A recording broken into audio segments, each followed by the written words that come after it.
Okay.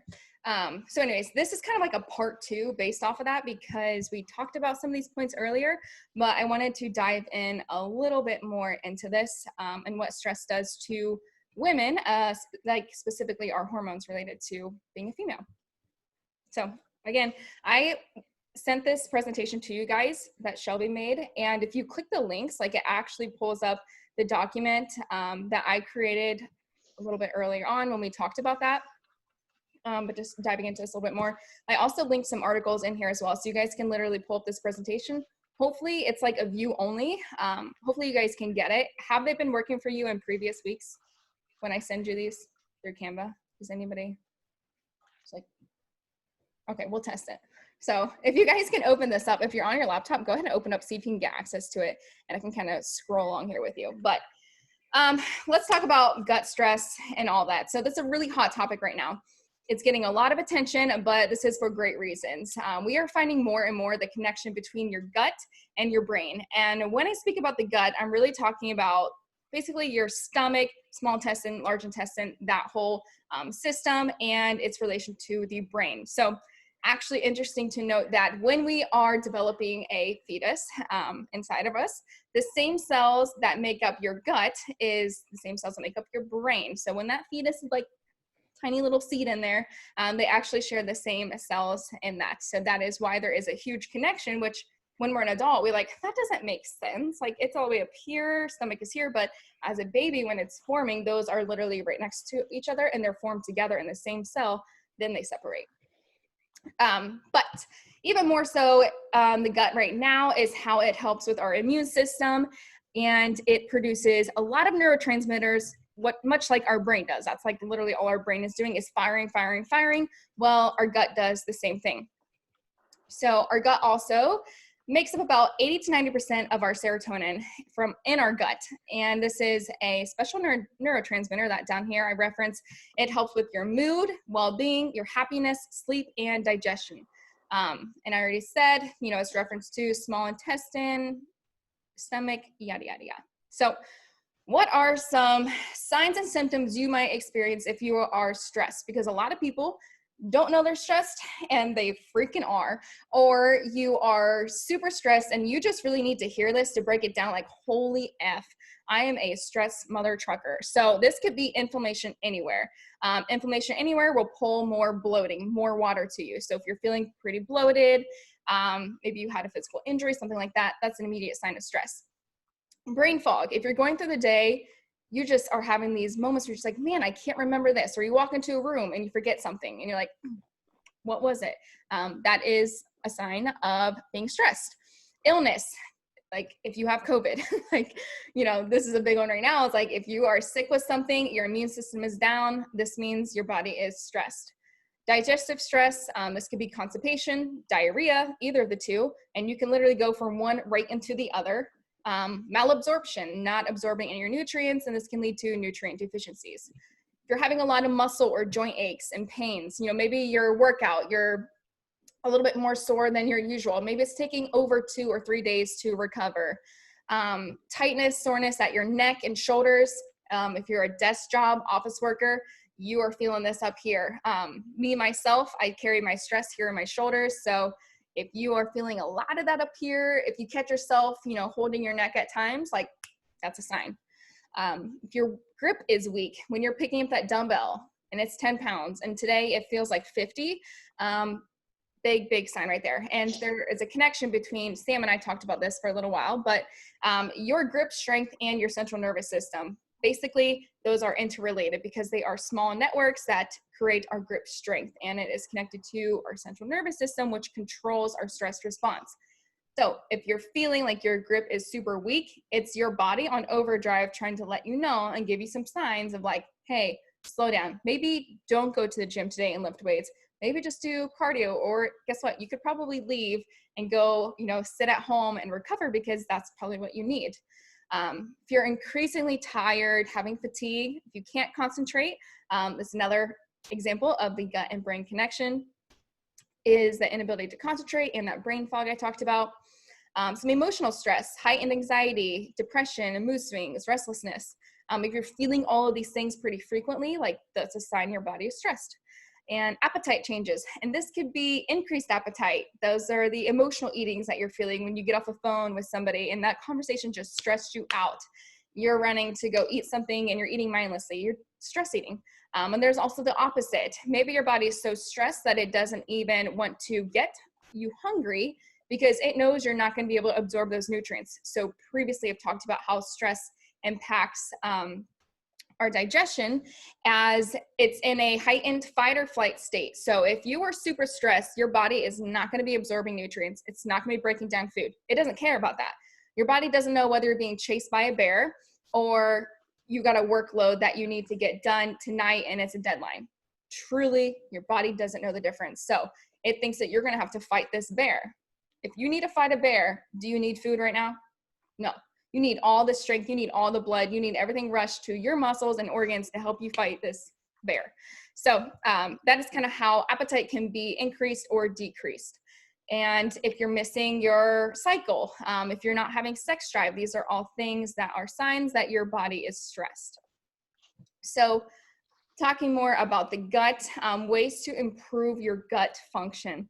Number one, hands down, topic of this conversation is reducing your stress. Getting more sleep, better recovery.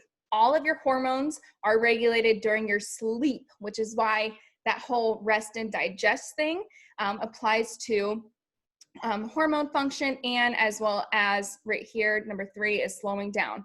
Slowing down by recovering, getting more sleep, focus on resting and digesting. Wow. When you're eating food, think about chewing your food more slowly. All those things help with better digestion. Maybe if you're at a dinner table with family, and let's say this could be applied to holidays that you just had, people don't get along at family dinners, and sometimes that can be more stressful. So you're sitting here trying to eat food at the dinner table with your family, or maybe you're out to eat and you're fighting with your boyfriend or whatever. Do you think your body is going to be absorbing really or breaking down anything that you're eating right now? No. You're stressed, you're in a stressful situation, you're mad, you're upset. So I don't want to say like, oh, that's just a lost cause, but just be mindful that, you know what, I'm going to take a couple breaths and then I'm going to eat this meal and you're going to shut up and I'm going to, just kidding. But truly slowing down so you can rest and digest. Looking at your fiber intake. We haven't really talked about this much, or really, I haven't given you any guidance on this, but a minimum daily dose of about 10 grams per 1,000 calories consumed. So if you're somebody that's on around 2,000 calorie diet, that's looking more like 20 grams for you per day. And this should be a mixture of insoluble and soluble fiber. And this really helps with blood sugar stabilization. So making sure we don't have those high peaks and those drops, which can lead to weight gain and a lot of other really bad stuff. So slower digestion or less frequent bowel movements is common to face issues with detoxifying and excreting and removing hormones. So basically, fiber intake is going to help you go regularly. And when you have, less food, so if you're somebody that's been under eating for long periods of time and you think going poop maybe once or twice a week is normal, it's not. That is due to lack of food. Some other thing that can impact it is your body's not going to want to poop when your body is stressed. It's going to want to keep everything in there because it doesn't need to be digesting things and moving it out. So if you're stressed, your digestion is going to go to crap. It's not going to want you to actually crap. So those are some things to consider with digestion and not having bowel movements. And, the biggest thing of not having it is you're not able to remove these excess hormones that we have, such as estrogen. I think I moved this here a little bit. But I want to talk more about this, and I'm going to be diving in more on that, of why going to the bathroom and removing estrogen is a big deal. I keep moving this. All right.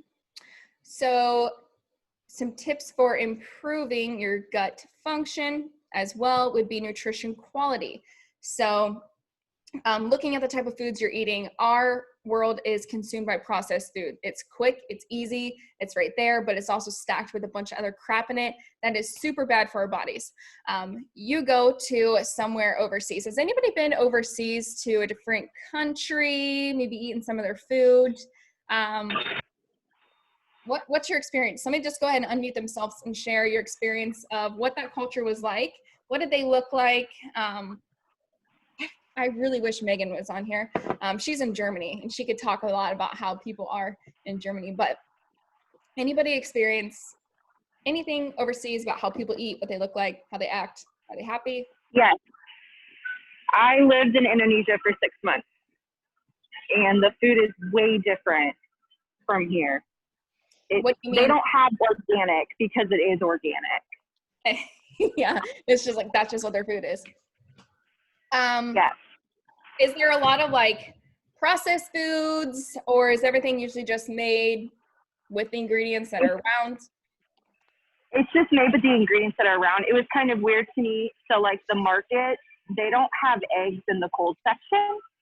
They have like eggs like where we would have produce because they're so fresh. And then their chickens, it took a while to get used to, but at their traditional market, like we would go and pick out Fred, and then Fred would disappear and he'd come wrapped up. Like it's just straight from farm to table pretty much. How long were you That's there? just the way that they are. I was there 6 months. How did you feel in those 6 months you were there? I dropped 15 pounds in like a month and a half, and I was eating. Yeah. It was just like crap, like that was in my body. Like, and when I got back to the US, I was sick for like a month straight because of all the preservatives that are in our food. And I had to take it really easy. That's what I was going to get at is a lot of people, they'll say when they go and stay overseas is that they lose weight and they're not even trying. Like they're really not even trying. They're going out and eating a lot because they're trying different cuisines and things like that. But it's the processed foods. And you might have seen this if you guys went to college. I know the international students in college, when they came to Heidelberg, we literally watched them blow up by year 4. Like I can name a few girls off the top of my hand. Like we watched them blow up, and it's not that they, got lazy and they were eating terrible and all that stuff. It's just our diet and they weren't used to that. So I feel really bad for them, besides the fact that cafeteria food isn't ever great either.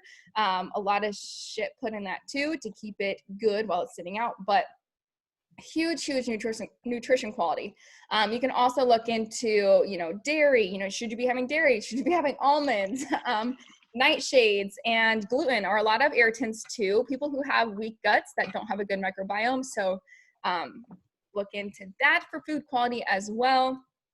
Supplementation, obviously not the end all be all. I'm not going to say you got to have it. I'm not going to say it's necessary, but there are some herbs, compounds, and proteins that can be used to help your gut. Collagen is a big one. Glutamine, bone broth, which is mega. Like I would love for myself and everyone to be diligent on that. EPA, DHA, so fish oils, probiotics, and digestive enzymes. If you have elevated bacteria in your gut, so if you have SIBO, or if you know anybody that has SIBO, probiotics will not help them. Probiotics will cause more bacteria in there, and that'll make their situation a heck of a lot worse. So I thought that I was having symptoms of SIBO because I've been like, man, the more I learn, the more I dive in, I think I have everything. But I was like, well, maybe I have SIBO. So I kind of stopped taking probiotics like as a supplement, and then just ate probiotic containing bacteria with my, oh my gosh, I can't even think of it, sauerkraut, and kimchi and things like that. But I don't think I have it. It was just a little phase of whatever's going on. But it can definitely make it worse if you do have it. I think I also wanted to note here that maybe I talk about it later. I must. Okay. So let's dive into our sex hormones. Number 1, big baddie is estrogen. So this goes back to the point of if you're not pooping, you're not removing this. And this is why daily poops are great for us. So what is excess estrogen? So I linked the article here if you want to look into all basically that I summarized, but it is one of the most common hormone imbalance problems for us. It's a common condition that is caused by both stress, that's what we're talking about, and environment that impact our hormone levels. So excess estrogen is the same thing as estrogen dominance. It can develop from excess body fat, environmental estrogens. So that whole topic we had about skin and the toxicities with the products that we're using on our skin, what we're eating with, what we're cooking with, all this is relating to that. Poor digestion, stress, adrenal issues, You know, are you somebody that is always in fight or flight state? Are you always go, go, go, go, go, go, go? Do you never slow down? How much caffeine intake are you having? Are you busting out 2 energy drinks a day plus coffee? Like, you know, all this is adrenal issues related to that. Even autoimmune conditions as well. And I would say autoimmune, number 1 would be, off the top of my head, Hashimoto's. I know that one is related as well. So what do you present like with estrogen dominance? What does this look like? Do you have it? I don't know. Let's find out. So are your periods irregular? Do they not come on the time that they're supposed to? Do they come randomly? Are they super heavy? Have you considered this to be normal for yourself? If you've always told yourself, well, I'm just a really heavy like period bleeder, maybe that's why you got on birth control. Could be. Are you swapping through your supers every hour or so? Have you had to skip work from your periods? All of this is not normal, like 100% not normal. And if you have to get on birth control because of your period symptoms, that should have been a sign that our doctors dove into the root cause. Why? Why are you having such awful periods? That should be the first thing addressed rather than putting a Band-Aid over it with birth control, which I've talked a lot about that. I'll talk about it more in here on out, but that is not going to fix your hormone issues. So moving on, water retention. Do you tend to hold water a lot? Do you find yourself, sometimes when you're working out, you can literally feel like water just like juggling around. I'll feel that leading up to my period. I'm like, I know I'm going to start because this just like is hanging out here. Awful, hate it. Breast swelling. Are they super tender? Do your breasts swell a lot leading up to your period? I know that one is me. That's like my only symptom right now is it gets, you know, they get really, really tender. So when my cat walks across my chest, I'm just like, oh, I'm dying. I'm going to change this here, I think. Yeah. So headaches, migraines, is that frequently coming when your period is on its way or when you finish it? Fibrocystic breast changes. Have you been told that you have that? Cysts on your breasts, whatever. Weight gain, mood swings, hair loss, painful periods. All this can be signs of excess estrogen, which is crazy because that's a lot.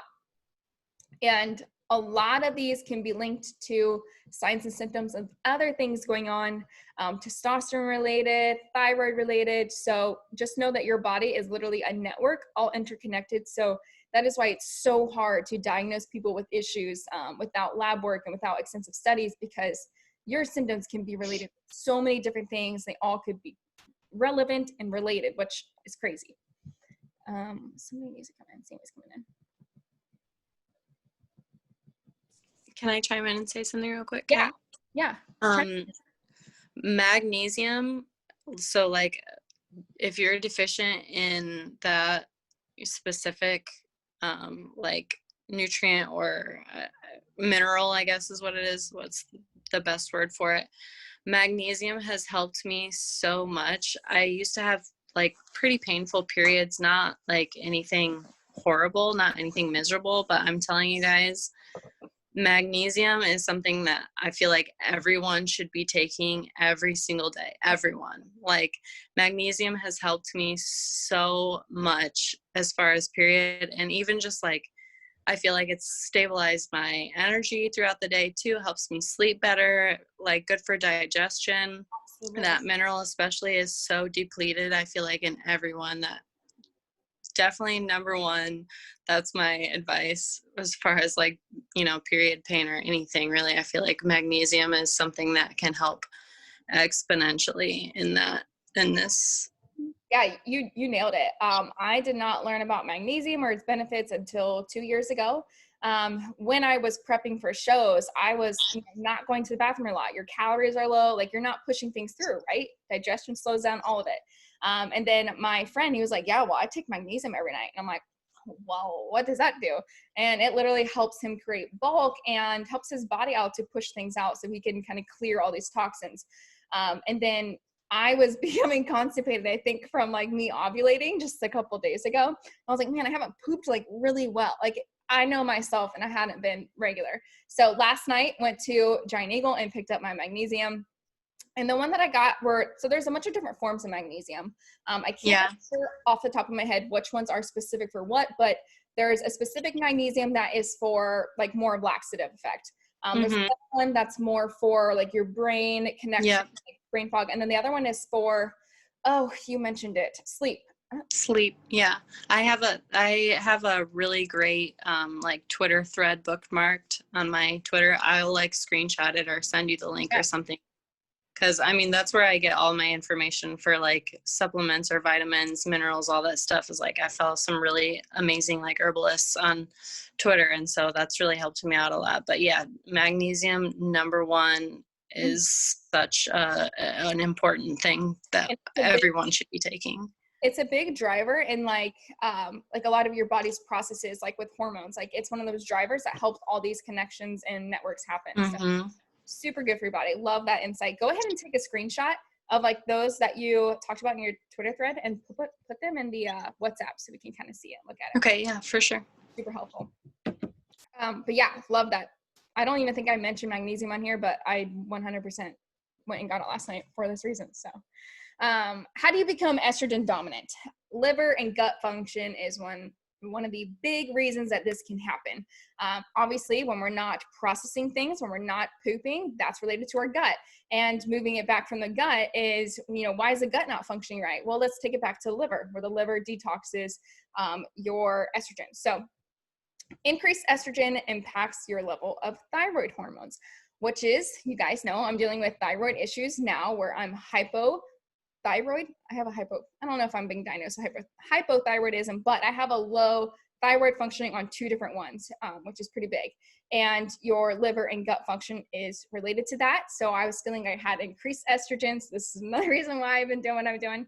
And then I also got an adrenal support to help flush out my liver. So I'm literally pulling so many things together to try to fix myself, but it impacts your thyroid hormones. So require support from your liver to remove estrogen. Your liver detoxes estrogen and leans on the gut to move it out. High stress leads to excess estrogen, right? We're not processing it through and we're not able to remove it. So if you aren't ovulating, which is a key aspect for this, if you guys are on birth control or not, I don't know off the top of my head what specific ones actually allow you to create progesterone, but if you are not creating that, you aren't ovulating and your progesterone levels are up during your luteal phase, which means if that's up, your estrogen is also up as well. And you guys can get tested for these too. You can pull, like I pull off my own blood labs and I go to LabCorp and get exactly what I want. So, and I mentioned it before, I can drop the link in the WhatsApp as well. But so how can you support your estrogen balance? How do we get it to, if you're feeling like you have maybe excess estrogen, how do we get it down? Or if it's low, how do we just kind of balance this all together? You can support your liver by calcium D-glucarate. I don't really know. I'll start my head with this. B vitamins, DIM, and broccoli seed extract. You can support your estrogen balance by eating, a bunch of these foods here: broccoli sprouts. I love getting sprouts and putting them on my salads or putting them on wraps. Cabbage, kale, flax seeds, and seed cycling, which I made a recent post about that. Could dive into that some more. Protein like grass-fed beef, lentils, eggs, shiitake mushrooms, carrots, jimki, avocados, blackberries, some roots of things, and look at that, dark chocolate. So if you're feeling like before your period, you're like, why am I eating dark chocolate? Why am I craving it? Well, there's reasons for that. And let's talk about how to support the liver. Love your liver. Eat quality protein. So kind of like that grass-fed that I was talking about. Even collagen is really great. Eat garlic and onions. B complex vitamins. Cruciferous vegetables. That's like the broccoli and stuff that I talked about.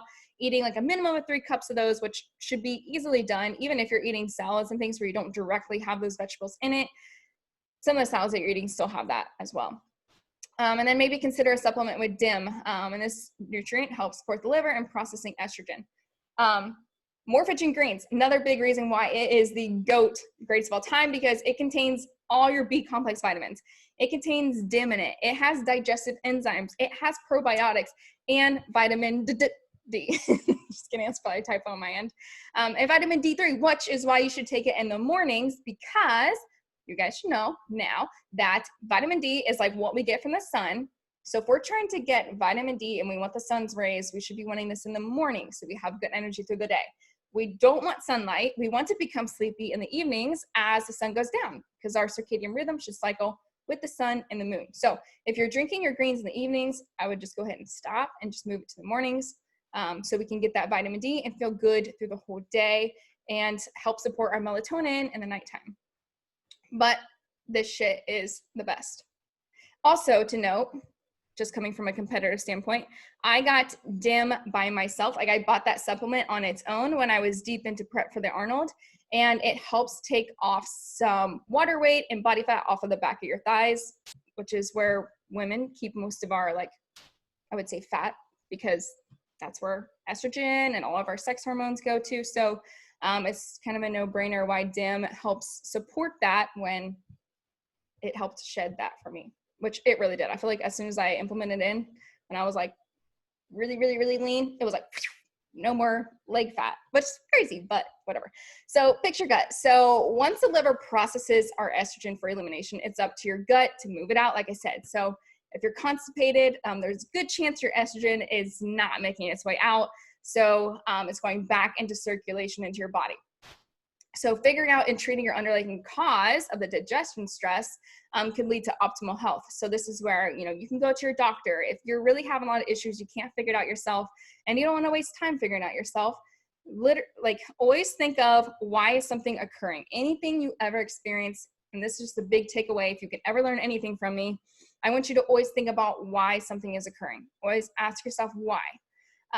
Even if you're feeling like sick in the morning and you're like, I'm going to go take Pepto. We'll revert back to like, whoa, wait, why do I feel sick? What have I done? What's changed? What's going on that could be causing this? When there is dysbosys, which is the same thing as imbalance in your gut flora, these organisms can make more beta gluco blah, blah, blah, which is an enzyme that can lead to more estrogen in the body too. Again, hitting on this fiber, 8 fiber. This one says aim for 25 grams per day, which she doesn't, this is by Dr. Jolene Brighton too. She doesn't like reference whether that is 1,000 calorie per day person or 2,000 calorie. If anybody's eating 1,000 calories, I'm just gonna say, get out of here. You should definitely be eating a heck of a lot more, but this would be suitable for the average female who's eating around 2,000 calories a day. And it'll keep your bowels regular and help eliminate some of that waste, which will help eliminate the estrogen. Stress less. Like, I know I say this so much and it's easier said than done, right? And you guys might not even be aware that you're stressed or what stress could be impacting you. But I really love the book that I read, Why We Sleep.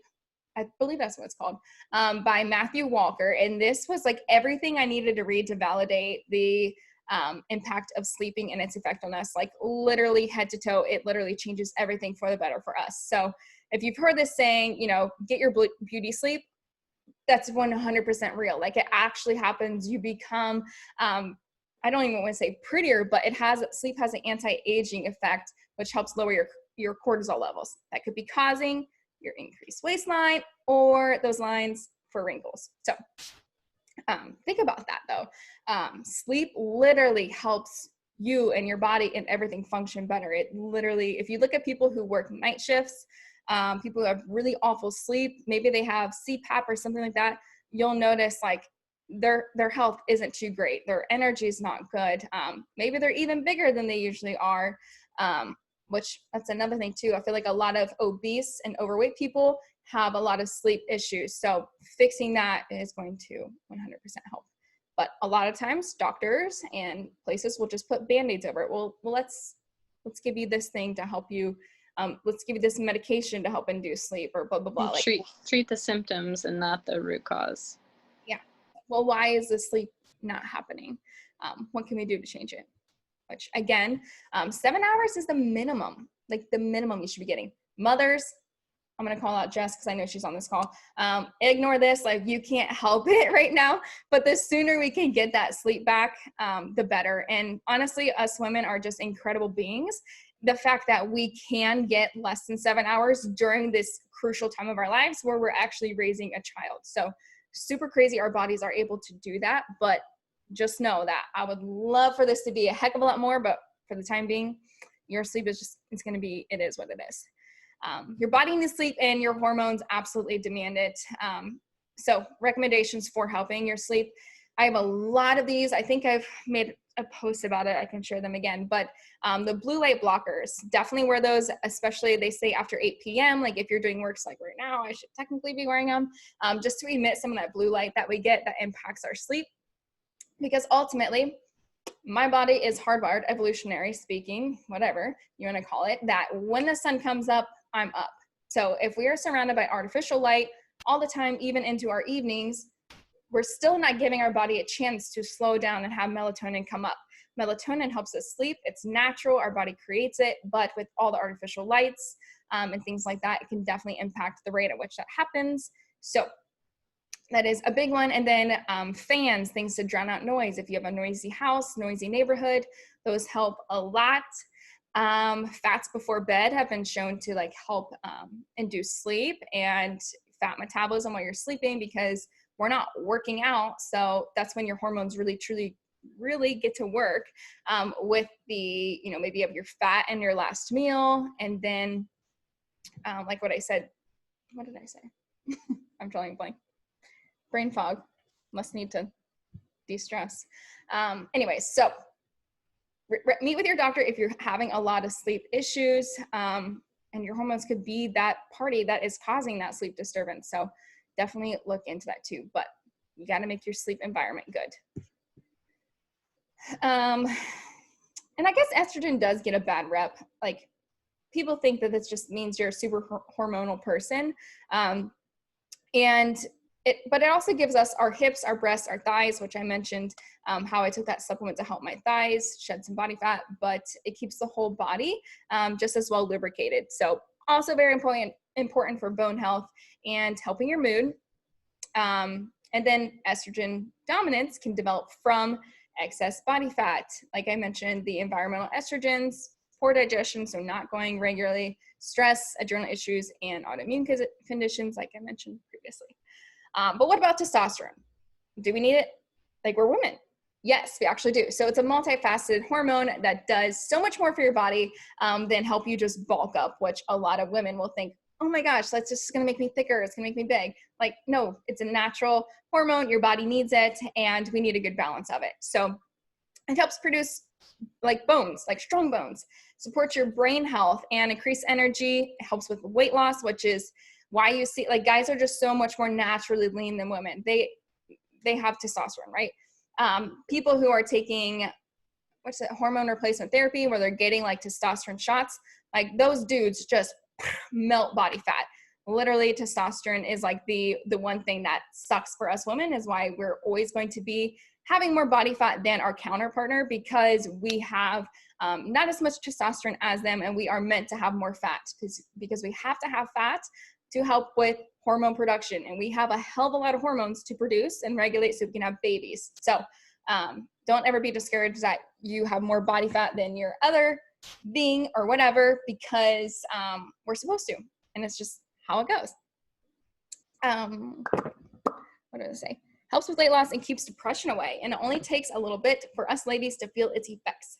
Like I said, your body naturally produces it just like all the other hormones and has to be balanced. So it's just as good for us as it is men. But if it's too low, some things that you can feel or experience: fatigue, depression, if you're not even interested in sex, memory loss, joint pain. And I mentioned, doesn't this oddly look similar to what we experience with increased stress? On the flip side, high levels, you can experience hair loss, but with that hair loss, it's increased hair in body and facial areas. So you know what that looks like. You've seen those ladies. Maybe even they have a deeper voice. I mean, it's true. It's real. Maybe they have more aggression, acne, and oily skin. All this kind of looks like high testosterone. And women also struggle maintaining their weight when testosterone is too low. We struggle with increasing metabolism, active muscles, and we find ourselves with higher fat composition than without adequate testosterone. So one of my favorite ways to balance our testosterone, and I kind of went on this, is number one, weight training. Like absolutely, when you start weight training, you produce more testosterone. Testosterone is needed for muscle recovery, and leading to number two, fasted cardio or training. So this must be in the morning. And this is kind of the fasted anabolic window where we have higher levels of testosterone, which is a nice fat burning window. So if you're really, and this is also like sometimes it works for people, sometimes it doesn't. For me personally, if I'm implementing fasted cardio or something like that, maybe it's a HIIT workout, maybe it's my actual like lift workout, that is like the prime state where your body is in. We have high cortisol, which is good for a reason, because we have high testosterone, and we're more in that fat burning state where our body's burning through fat, like 100%. That's why a lot of this intermittent fasting came about, is because we found in research of this fasted window prior to eating, it's like a fat burning machine that we are. So also super good for, you know, when you are weightlifting, is you have those higher levels of testosterone. So why not go weight train? Or why not go do HIIT workouts? That's more of that fast paced stuff. That really helps with muscle building. And I've talked about it before, but it's not just about muscle building and being bulky, but it's having strong muscles. And that doesn't mean you're going to have huge arms.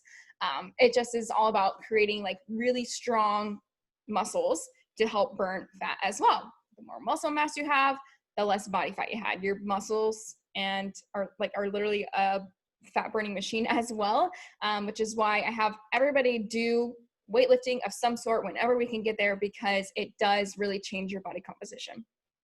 But I also read an article last week. I don't know if I talked about this to you guys. This one guy shared his article on like why he eats protein and fats in the morning, and it's because he's trying to also use this fat burning window to his advantage. He would rather prefer, and this is a guy, so it doesn't necessarily correlate to us women, but he states that he just has high protein and high fats in his first few meals, because he's kind of in that window where he's going to be turning through fat better. So if he's eating fat, it's going to be metabolized better. That's neither here nor there. Can't really say, but it is from a man. So I don't know how much it deems worthy for us. But having protein per meal helps stabilize our blood sugar levels as well, which I said is really important. Elevated insulin can lead to higher levels of testosterone secretion from the adrenals, so not keeping that T that we're looking for. And elevated testosterone is common in PCOS due to insulin dysregulation. A lot of issues that can start up. And like I said, everything is connected. So much of our body is connected. So I really shoot for 20 to 40 grams of protein per meal. And the range on the higher end for this is for higher calories. So if you're somebody that's 2,500 or maybe 2,400, looking about 40 per meal would be good. Maybe if you're in 2,100, I think that'd be pretty decent setup. But definitely try to shoot for at least 20 grams of protein per meal that I'm having. And this correlates to around like 1 gram per your body weight in pounds. If you're a little bit heavier in weight, that's not it's not a healthy range. I kind of go with I would say 75, 80% of your body weight. So we can start you out a little bit lower. But all of you guys, I've adjusted your protein intake to hopefully get to this point. But if you're currently not eating enough protein, it wouldn't even make sense for me to just drop you with a whole bomb of protein, because you're like, oh, I don't even know how I eat all this. It's something you'll have to accumulate with time. Your body will get adjusted to it, because at first it will seem like a lot. You're like, all I feel like I do is eat protein and whatever, but it does take some time, and you'll get used to it as your body starts to utilize it more, because now it has more of it in your system. Also, protein is really high satiety, so when you do eat it, it takes a lot more to break it down, which can leave you fuller for longer. So that is also another reason why to just go ahead and load you up with a bunch of protein. You would not be eating at all ever if I just threw a bunch at you, because it does do that.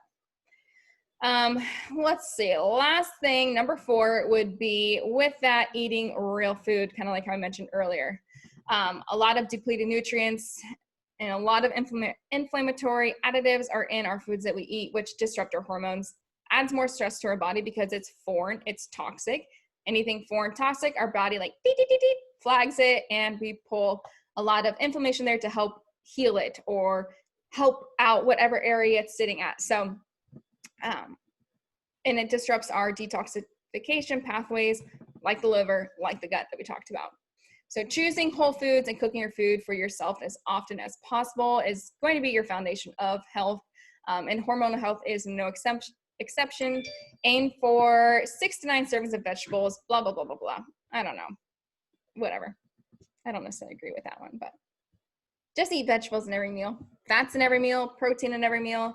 And you'll find when you are, like, say you just have a high carb meal, you're going to find yourself hungry like shortly later. And you're like, well, I don't really understand why.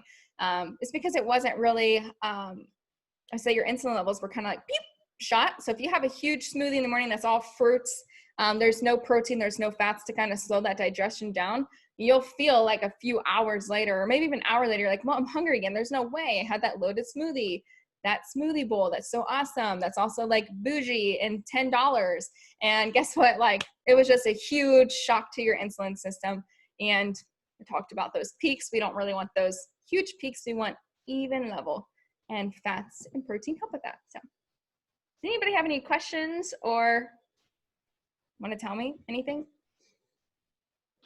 Can you send like a list either directly to me or in WhatsApp, like what vitamins you'd recommend? Like, I know that previously you and I have talked about the magnesium like a year ago. But you said that DEM, is it DEM? DIM. DIM. Yeah, could you, I guess, maybe send a list of like what you would recommend? Well, remember, Like, I know the green. yes, if you have the greens, you should be good. I'm going to obviously opt you to choose foods that will give you that supplement rather than purchasing that supplement individually. Do I think that you need to have DIM by itself on its own as a supplement? I don't know. I can't say right now whether that's suitable for you or not. But if you're eating the foods that are listed in here that contain it, like your cruciferous vegetables, your broccoli sprouts, all those things that help, you won't really need it. Also, if you're taking that Morphogen greens, like that's in there as well as much as everything else too. So that's honestly why I love that so much, is it does have that in there to help with our estrogen and all that good stuff. Okay, so you suggest that I like maybe purchase the greens out of all the other like things that you were talking about. If you're not getting those foods in and that's hard for you, then okay, let's do it. And Okay. you mix that with just water?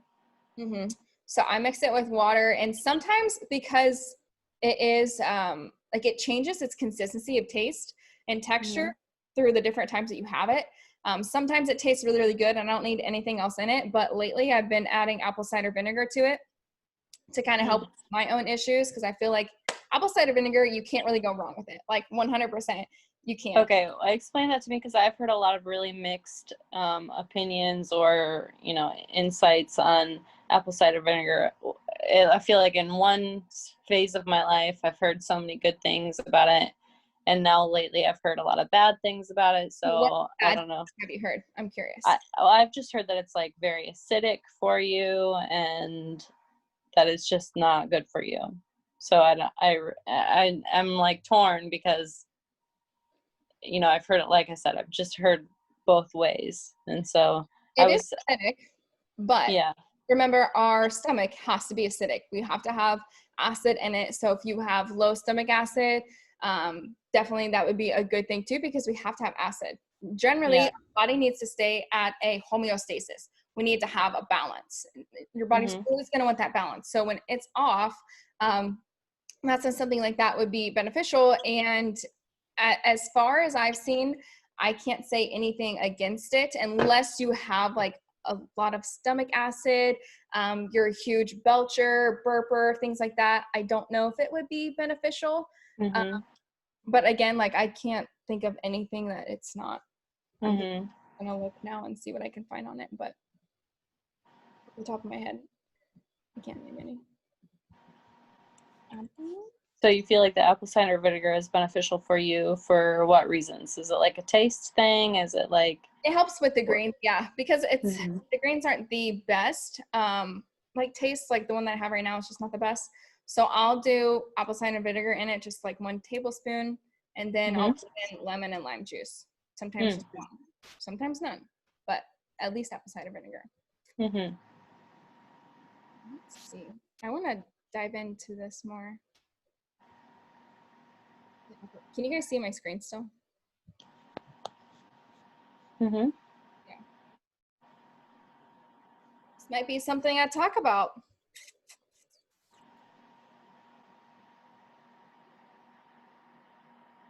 I feel like I've heard that it's like not good for your teeth. But I feel like that's why it's important to drink through a straw too. Yeah. Yeah, that's true. Strains of protein enzymes and friendly bacteria.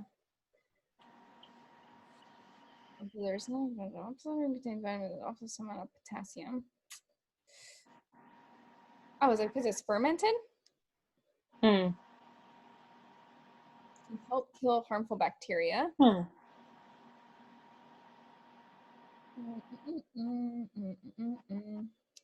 It was used to clean wounds more than 2,000 years ago. Hmm.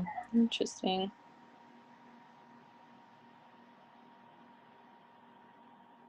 They help lower blood sugar levels. They manage diabetes. Now, don't take this like article for what it is, right? Always do your research, and there's going to be something for or against whatever you're talking about, anyways. Yeah. But I will. I'll dive into this more.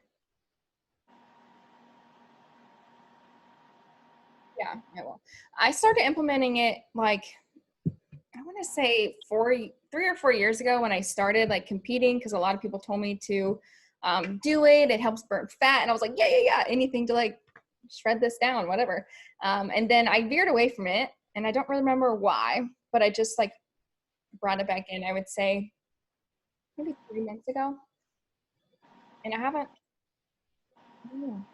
had any issues. I was burping a lot, so it's like after every food I ate, and you guys probably know this from my check-ins, it was like I was eating lunch and then I'd be doing their videos and I just kept burping like guys, this is different. This is like something's carbonated. I'm like, that's different. But my foods I was eating, I was just burping a lot after meals, and I don't feel like that's been happening as much as it was. Now, I don't know if that's just the food quality that I'm eating, if I changed up things, or if that's something that I implemented that did it. So,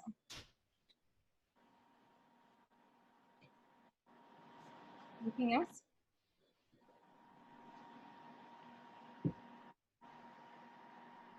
Sammy said her mic isn't working. Do you suggest the reds as well as the greens? Okay, so the reds from First Form. Honestly, you get everything in the Morphogen greens. So basically, First Form has it set up like, oh, we have all these greens here for you, but you also have to spend another $50 to $80, whatever it is, to have this reds that kind of complements it. When Morphogen greens is like, okay, we have both of these in one product. We have all your B vitamins, we have your enzymes, we have your probiotics, we have like your fish, I think DIMS in there, and maybe even some, I want to say some fish oils, but probably not because they have their own fish oil brand. But they just have a like combination of a lot of things that First Form took and separated it. So I don't know if that is a marketing scheme, like, oh, well, hey, if you buy the greens, you probably should really have reds. So then they're getting double the money than what you would spend for Morphogen. That's my suggestion anyways. I was putting reds in the Morphogen greens, and I was like, well, this is stupid. I don't need it. Like, if you're having so much water-soluble vitamins, that is your B vitamins, you don't need excess of it because your body just is going to piss it out. So in reality, I'm trying to like eliminate like the most supplements that I can and just stick with the strict ones that I feel like I really need right now in my point in my life. But before, I was having supplements all over the place. It's like this one, that one, but I need this one too. Oh, that girl's using this. I need that one as well.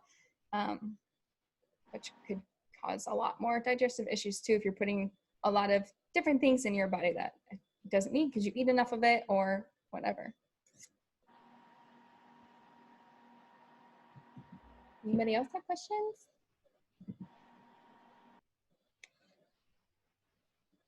No? Oh, real quick. What is everyone wearing for our meetup? I think somebody asked this actually. So I would say Friday night, like we're going to Bazo, so like look good. I don't know. I'm showing up fierce AF. This is my one night out since like 2019. I'm going balls to the walls. Yeah. We have to drink a lot too. Oh my God, twist my arm. Well, I'm just saying because we have to eat up $500. Yeah, but it's a bougie place. That will be easy. Yeah. Well, here's what, so for anybody that's like, what's going on? So I'm having an event. It is 2 weeks from now. It's going to be in Columbus. And I got some girls that have like committed to coming. So we're going to go out to eat at a rooftop bar under an igloo Friday night. And then Saturday, we're going to wake up, go work out, which, to answer your question, Ryan, you'd wear like workout clothes that day, obviously. And then we'll just go right from working out to go and get brunch, because who really cares what you look like? You just show up as this. But super excited to get a bunch of you guys together and to like actually meet people in person. Like I live here in Columbus with Shelby and I don't even see her. So it'd just be nice to hang out with people that are around here. And I don't know if anybody's coming from out of state. Oh, well, Taylor is. But yeah, that's it. And then some few people backed out because a couple different reasons. But we have openings. So if you guys do want to come, or you maybe know a friend, like a girlfriend that's like, I think she would really, really like benefit to like hang out with you guys, learn from you, like go ahead and bring her, because I think we have a few more spots open. How many do we have, Shelby? Like 3? 4? Yes. 3 or 4? Well, no, I think it's 2 or 3. Oh. Because one hasn't fully said no, but there's been no confirmation that they're still coming. So we're under the assumption they're not coming. I think we have 4 open spots. No, because okay, so it's me, you, Taylor, Lauren. I don't know. Ryan. Wait, oh, Ryan. I was like, who just talked? Who just talked? Because I don't have the video up. Okay, so what number are we at now? That was 6. Yeah, so then there's 2 spots. What? Recount. Lauren, No, that's 5. Shelby, Taylor, me, Ryan. Yeah. Lauren. I think I said her.